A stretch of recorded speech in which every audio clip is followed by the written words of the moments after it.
ഞാനൊന്ന് ചോദിക്കട്ടെ, 4 ആളെ അറിയിച്ച് കല്യാണം നടത്താൻ പറ്റിയ അവസ്ഥയിലാണോ നിങ്ങളൊക്കെ ഇപ്പോ? എപ്പോഴാ കടക്കാർ തെറി പറഞ്ഞു വരുന്നതെന്ന് പേടിയിലല്ലേ നിങ്ങളെല്ലാവരും കഴിയുന്നത്? കഴുത്തറ്റ മുങ്ങിയാലും ആർഭാടത്തിനും അഭിമാനത്തിനും ഒരു കുറവും സംഭവിക്കാൻ പാടില്ല. എല്ലാത്തിനെയും കണ്ട വല്ല കുറവുണ്ടോ? പിന്നെ ഇവന്റെ കാര്യം, പുറത്തു പറയാൻ കൊള്ളാത്ത ചില നല്ല ശീലങ്ങളല്ലേ ഇവൻ സ്വന്തമാക്കി വെച്ചിരിക്കുന്നത്? അല്ലളിയ, ഒരു സംശയം. അവര് രജിസ്റ്റർ മാരേജ് നടത്താൻ തീരുമാനിച്ച സ്ഥിതിക്ക് ഈ പെണ്ണിന് വല്ല കുഴപ്പം അങ്ങനെ വല്ലതും ഉണ്ടെങ്കിൽ ഞാനങ്ങ് സഹിച്ചു. അമ്മയ്ക്ക് കടക്കാരുടെ ബാധ്യത തീർക്കണ്ടേ? അളിയൻ 2 ലക്ഷം രൂപ ഉണ്ട്. എന്നാ എല്ലാവരും നാവടക്ക്. എന്റെ കാര്യേ ഞാൻ നോക്കിക്കോളാം. സുശീല, എപ്പോഴും എന്നെ ഇങ്ങോട്ട് വിളിക്കരുത്. അളിയൻ ചിലപ്പോ എന്റെ കൈക്ക് പണി ഉണ്ടാക്കും. ദേഷ്യം വന്ന എന്നെ നിനക്ക് അറിയാലോ. ഇതിന്റെ പേര് നിങ്ങൾ തമ്മിൽ പരസ്പരം കലഹിക്കണ്ട. ഒക്കെ നന്നാവുമെന്ന് കരുതി അങ്ങ് സമ്മതം മൂളുക. ബാധ്യതകൾ നമുക്കാ തീർക്കേണ്ടത്. അതിന് ദൈവം കാട്ടിത്തന്ന വഴി കൊട്ടിയടയ്ക്കുന്നത് ശരിയല്ല.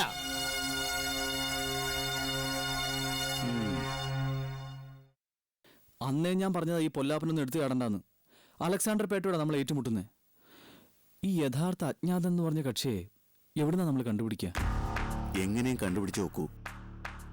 സത്യം പറഞ്ഞ ദേവയാനിയോട് തോന്നിയൊരടുപ്പം, അവളുടെ ആരാധനാ കഥാപാത്രമായ അജ്ഞാതനെ ഞാൻ അങ്ങനെ സ്വയം ഏറ്റെടുത്തു.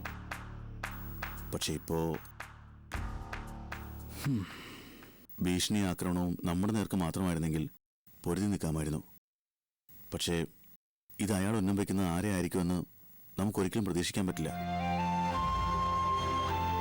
ഈശ്വര, എന്റെ എടുത്തിയാട്ടത്തിന് ഇനി ആരെല്ലാം ശിക്ഷ അനുഭവിക്കണം? ഏയ്, നീ വിഷമിക്കാതെ. ആ അജ്ഞാതനെ നമുക്ക് എത്രയും പെട്ടെന്ന് കണ്ടുപിടിക്കാം. ആദ്യം അതിനുള്ള മാർഗം നമുക്ക് അന്വേഷിക്കാം. ഹലോ, സ്ത്രീകളോ? എന്തിനാണെന്നോലും പറഞ്ഞോ? വരാൻ പറയൂ. ആരാടാ? 2 സ്ത്രീകൾ കാണാൻ വന്നിരിക്കുന്നെന്ന്.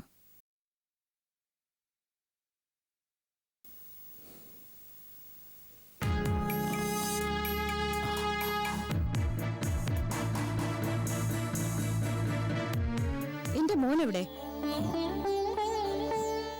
ഞാൻ ചോദിച്ച കേട്ടില്ലേ? എന്റെ മോനെവിടെ? അവനെ എനിക്കിപ്പൊ കാണണം. ഞങ്ങൾ അവനെ സുരക്ഷിതമായ ഒരു സ്ഥലത്ത് താമസിപ്പിച്ചിട്ടുണ്ട്. എങ്കിൽ നമുക്ക് അവിടെ പോവാം. എനിക്ക് അവനെ കാണണം. അമ്മ എന്തായി പറയുന്നേ? ഇപ്പൊ അമ്മ ഇങ്ങോട്ട് വന്നു തന്നെ അലക്സാണ്ടറുടെ ആൾക്കാർ അറിഞ്ഞിരിക്കും. ഈ അവസരത്തിൽ നമ്മൾ ശിവന്റെ അടുത്ത് പോയാൽ അവർ നമ്മളെ പിന്തുടരും. പിന്നെ ശിവന്റെ ജീവൻ തന്നെ അപകടത്തിലാവും. നിങ്ങൾ പറഞ്ഞ അലക്സാണ്ടറുടെ ആൾക്കാർ ഇന്നലെ രാത്രി വീട്ടിൽ വന്നിരുന്നു. അവിടെ എല്ലാം അരിച്ചു പെറക്കി നോക്കി. എന്നെ മോളെ ഭീഷണിപ്പെടുത്തി. ഗത്യന്തരം ഇല്ലാതെ ശിവനെ നിങ്ങൾ കൊണ്ടുവന്ന് ഞാൻ പറഞ്ഞു. അതിലമ്മ വിഷമിക്കണ്ട. അതയാൾ നേരത്തെ അറിഞ്ഞു. അതിന്റെ ശിക്ഷയെ ഞങ്ങൾ അനുഭവിച്ചു കഴിഞ്ഞു. പക്ഷെ അവര് പറഞ്ഞു ചേട്ടൻ നിങ്ങളുടെ കയ്യിലാണെങ്കിൽ ചിലപ്പോ ജീവനോട് കാണില്ലെന്ന്. മോൾ എന്ത് വിട്ടിത്തരായി പറയുന്നേ? വിട്ടുതരല്ല, എന്റെ മോൻ ചെയ്ത ചതിയെല്ലാം ഇവൾ എന്നോട് പറഞ്ഞു. നിങ്ങൾക്ക് എന്റെ മോനോട് സ്നേഹമല്ല, മറിച്ച് ശത്രുതയാണെന്നും അറിയാം. അവനെ വെച്ച് വിലപേശാനാണെന്നും അറിയാം. അതുകൊണ്ട് ഞാൻ പറയാ, എനിക്ക് എന്റെ മോനെ ഇന്ന് കാണാൻ കഴിഞ്ഞില്ലെങ്കിൽ അവനോട് ഫോണിലൂടെ ഒന്ന് സംസാരിക്കെങ്കിലും വേണം. നിങ്ങൾ അവനെ വിളിക്ക. അവനെ ഒളിപ്പിച്ചിരിക്കുന്ന സ്ഥലത്ത് ഫോണില്ല. ശരി, ഇന്ന് രാത്രി നിങ്ങൾ അവനെ കാണാൻ പോകുമ്പോ മൊബൈൽ ഫോണിലൂടെ വിളിച്ചാ മതി. എനിക്ക് അവന്റെ ശബ്ദമെങ്കിലും കേൾക്കണം. അവിടെ മൊബൈലിലും റേഞ്ച് ഇല്ല. എനിക്കൊരു മുട്ടാപ്പോക്ക് ന്യായം കേക്കണ്ട. ഞാൻ ഇപ്പൊ പോവാ. രാത്രിയിൽ അവൻ വിളിച്ചില്ലെങ്കിൽ പിന്നെ എന്താ ചെയ്യേണ്ടെന്ന് എനിക്കറിയാം. പാടി.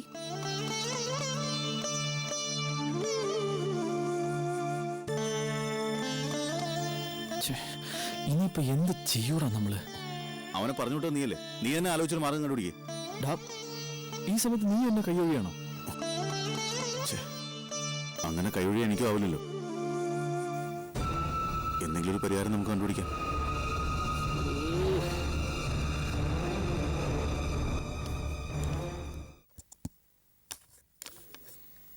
കല്യാണത്തിന് തുണിയെടുക്കാൻ പോയവരെ കാണുന്നില്ലല്ലോ. 5 മണിക്ക് എത്താന്ന് പറഞ്ഞതാ. അളിയനും അളിയനും കൂടെ അല്ലേ പോയിരിക്കണേ. കുറച്ചുകൂടെ വൈകിയാലും അത്ഭുതപ്പെടാനില്ല. അതെന്താ നീ അങ്ങനെ പറഞ്ഞേ? ബാറ് കണ്ട മിനിങ്ങാൻ തോന്നില്ലേ രണ്ടാൾക്കും? ദേ, ഭദ്രനെ പറ്റി അനാവശ്യം പറഞ്ഞുണ്ടല്ലോ. മദ്യത്തിന്റെ മണം അടുത്തോടെ പോയാ അങ്ങേർക്ക് ഓക്കാനം വരും. അപ്പൊ ചേച്ചിക്ക് മദ്യത്തിന്റെ മണാറിയില്ല എന്നർത്ഥം. തോന്നാനുണ്ടല്ലോ ഇവളുടെ ഒരു വർത്താനം.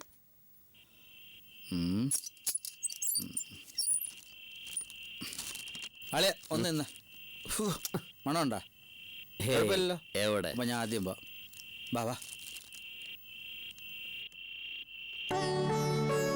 അമ്മേ, ചേച്ചി, ദേ രണ്ടാളും എത്തി.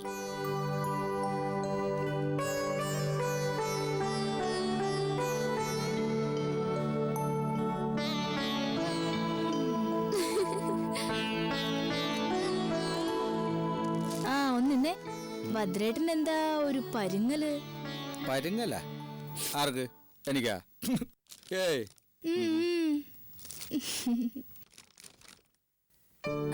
എന്നാടി സാരി? നിങ്ങൾ കുടിച്ചിട്ടുണ്ടോ? ഇല്ലാത്ത ശീലങ്ങൾ പറഞ്ഞു പറഞ്ഞ് എനിക്ക് ഉണ്ടാകല്ല.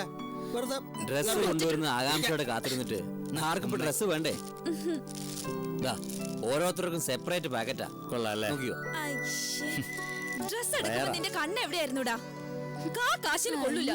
ഇതെടുത്തോണ്ടാണോ ഞാൻ നിന്റെ കല്യാണത്തിന് എഴുന്നള്ളേണ്ടത്? പരാതി ഇങ്ങോട്ട് പറഞ്ഞാട്ടെ. ഇദ്ദേഹം ആ ചേച്ചിക്ക് സാരി സെലക്ട് ചെയ്തു. മൂക്കുമുട്ടം കുടിച്ചിട്ട് നിക്കല്ലേ, അപ്പൊ പിന്നെ കണ്ണ് കാണത്തില്ലല്ലോ. നല്ല ബെസ്റ്റ് സാരിയാ. ആണോ? എന്നാ നിങ്ങൾ തന്നെ കൊടുത്തോ. തോന്നിയ ദിവസം കാണിക്കുന്നാടി. ഈ സാരി ഞാനാണ് സെലക്ട് ചെയ്യും. എന്റെ അളിയന്റെ കല്യാണത്തിന് നീ ഈ സാരി തന്നെ കൊടുക്കും. എനിക്ക് ഇത് ഇഷ്ടപ്പെട്ടില്ല. ഈ കളർ എനിക്ക് എത്ര എണ്ണം ഉണ്ടെന്ന് അറിയാമോ? തൽക്കാലം ഇതുകൊണ്ട് അഡ്ജസ്റ്റ് ചെയ്യുമ്പോളെ.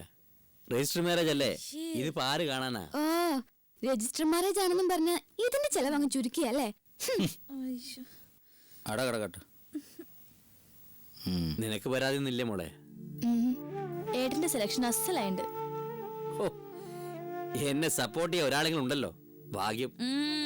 അടുത്ത ചടങ്ങ് നടക്കേണ്ട അവളുടെ അല്ലേ, അതിനിപ്പഴേ സോപ്പിടുക.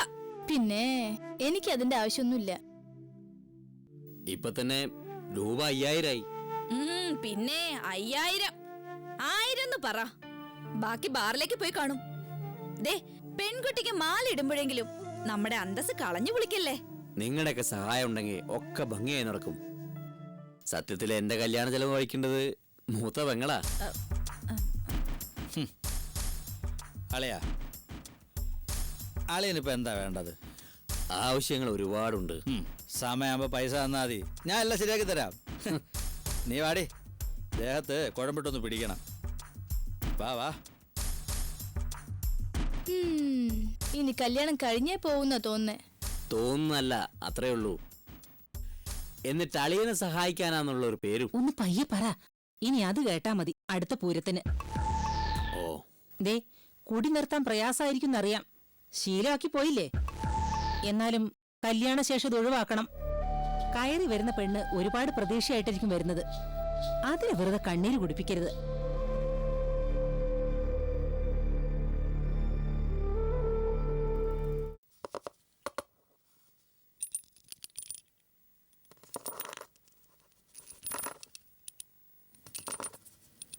എന്താ ശാരദ?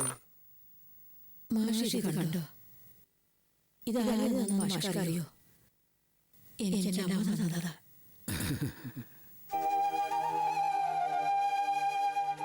കല്യാണം ജനിച്ചപ്പോ കൊച്ചുമോളെ മടിയിലിരുത്തി അമ്മ പറഞ്ഞത് എനിക്കിപ്പോഴും ഓർമ്മയുണ്ട്. നിനക്ക് തന്ന ഈ മാല കല്യാണം ആവുമ്പോ ഈ സുന്ദരിക്ക് കൊടുക്കണമെന്ന്. ഇവിടെ രജിസ്റ്റർ മാരേജാ. അധികം ആഗ്രഹമൊന്നുമില്ലാന്ന് അറിയാം. എങ്കിലും ഇത് അവളുടെ കഴുത്തിലണിയിക്കണം. അതിനെന്താ അമ്മ തന്നെ മോളുടെ കഴുത്തിലണിയിച്ചോ? സത്യം പറഞ്ഞ അധികം ആർപ്പാടില്ല കല്യാണം നടന്നത് നല്ലത്. പൊന്നിന്റെ പണത്തിന്റെ അളവല്ല ഇവിടെ മുഖ്യ വിഷയം. കെട്ടിക്കൊണ്ടുപോകുന്ന പയ്യന്റെ മനസ്സാ. കല്യാണം ആ ദിവസം നടക്കുന്ന ഒരു ആഘോഷം മാത്രം. ജീവിതോ വളരെ കാലം എഴുതിയാതെ നിൽക്കണമെന്നല്ലേ അത്? നാളത്തെ കാര്യം ഓർത്തിട്ട് എനിക്കൊരു മനസ്സമാധാനമില്ല. എത്രയൊക്കെയായാലും നടക്കാൻ പോകുന്ന രജിസ്റ്റർമാരല്ലേ. കുറെ കാലമായി അനുഭവിക്കുന്ന നെഗറ്റീവ് അവസാനിക്കാറായപ്പോ താൻ ഇങ്ങനെ തുടങ്ങിയ ശാരദേ. ഞാൻ മാഷിനെ വേദനിക്കുന്ന ഒരു കാര്യം പറയാൻ പോവുക. ഓ, വേദന ഉണ്ടാവുമെന്ന് ഉറപ്പിച്ചു. എങ്കിൽ പിന്നെ പറയാതിരുന്നൂടെ?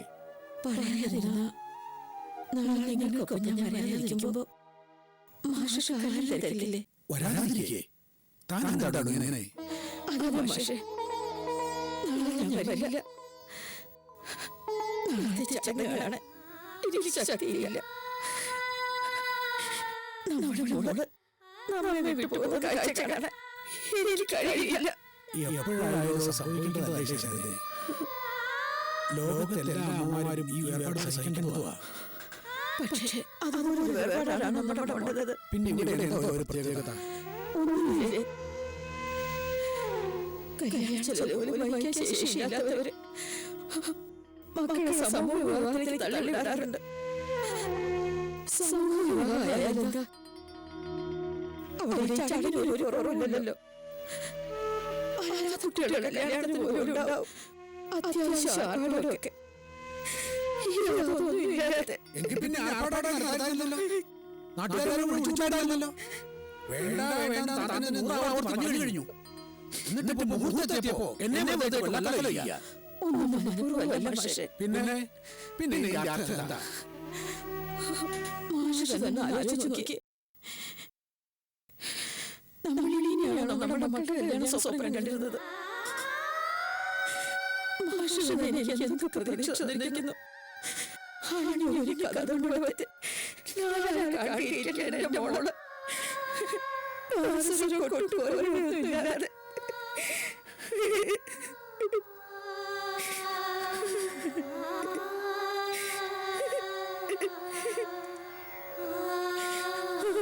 എടോ, ഓരോന്നും പറയുകയും പ്രവർത്തിക്കുകയും ചെയ്യുമ്പോൾ അപ്പോഴത്തെ സാഹചര്യം നാം മനസ്സിലാക്കണം. സങ്കല്പത്തിലെ വിവാഹം നടത്താൻ പറ്റിയ സാഹചര്യമാണോ ആണെന്ന്?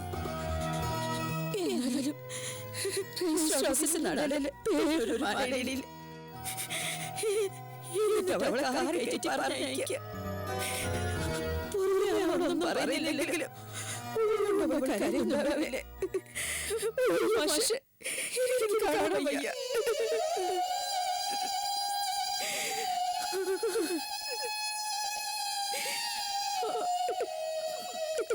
എല്ലാ ഭാരവും ഏൽപ്പിച്ചിട്ട് താനിവിടെ കൂടുകയല്ലേ?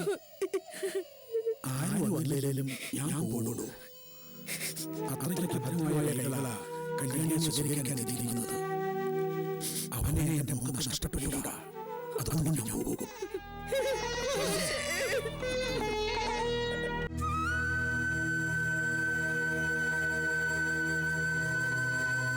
ചേച്ചി,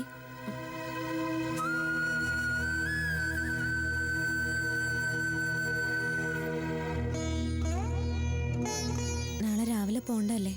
നേരം ഒരുപാടായി. കിടക്കാം. കിടക്കുന്ന എന്തിനാ? ഉറങ്ങാനല്ലേ? ഉറക്കം വരുന്നെങ്കിൽ നീ പോയി കിടന്നോ.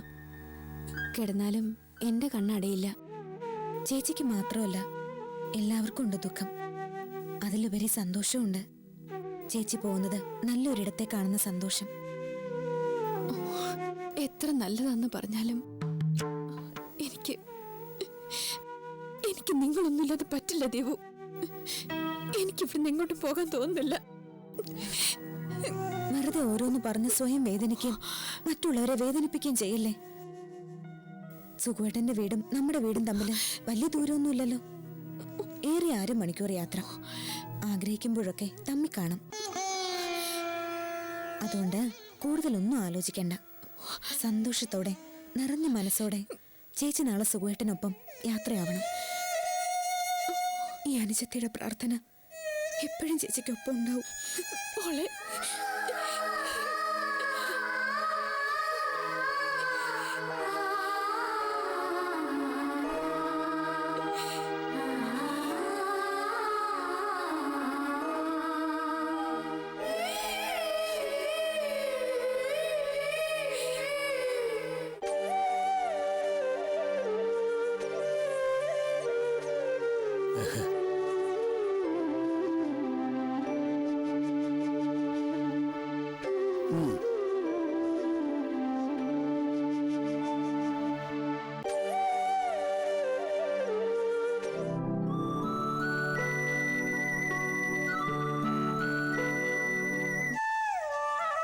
ആ സാക്ഷികളാരൊക്കെ?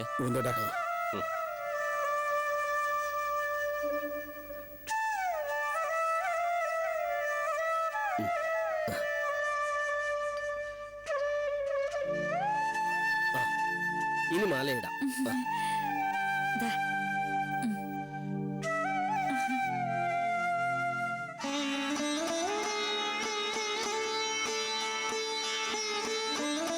ഈശ്വര,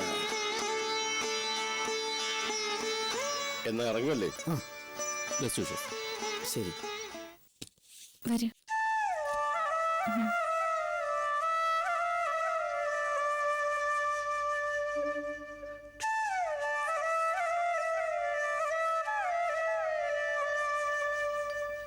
എന്നാ പിന്നെ പുറപ്പെടാം അല്ലേ?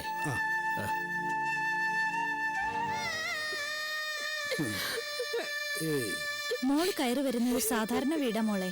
പിന്നെന്തിനാ ഇങ്ങനെ കരയുന്നേ? അമ്മ വന്നില്ലല്ലോ, അതിന്റെ ഒരു...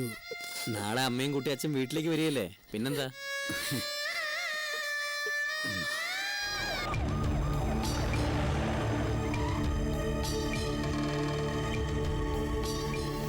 വന്ന് ജീപ്പ് കയറടാ. എന്താ സാർ കാര്യം? ഓ, അപ്പൊ കാര്യം അറിഞ്ഞാലും സാർമാർ കയറത്തുള്ളൂ. അങ്ങോട്ട് പോടാ. സാർ, ഒരു നല്ല കാര്യം നടക്കുന്ന ഈ സമയത്ത് തന്നെ പ്രതികളെ പൊക്കെ സമയവും കാലം നോക്കിയിട്ട് കാര്യമില്ല. ഇവന്മാര് മുങ്ങിയാ പിന്നെ പൊങ്ങുന്നത് എവിടാന്ന് പറയാൻ പറ്റില്ല. എന്ത് കാരണത്താലാ ഈ അറസ്റ്റ്? വ്യക്തമാക്കാം. ശിവൻ എന്നൊരു ചെറുപ്പക്കാരനെ കാണാനില്ല. അവന്റെ അമ്മ പെറ്റീഷൻ എഴുതി ഏൽപ്പിച്ചിട്ടുണ്ട്. അവരുടെ മൊഴിയില് ശിവൻ ഇവന്മാരുടെ കസ്റ്റഡിയിലുണ്ടെന്ന് അറിയാൻ കഴിയും. പിന്നെ പിടികൂടാതെ നിവൃത്തിയില്ലല്ലോ. ഇവന്മാർക്ക് ശിവൻ എവിടെയാന്ന് അറിയാമെങ്കില് അത് പറയിച്ചിട്ട് ഞങ്ങളിങ്ങ് വിട്ടേക്കാം. ഏതായാലും നല്ലൊരു ചടങ്ങിനിടയിൽ ബുദ്ധിമുട്ടിപ്പിച്ചതിൽ ക്ഷമിക്കണം. വാടാ, അങ്ങോട്ട്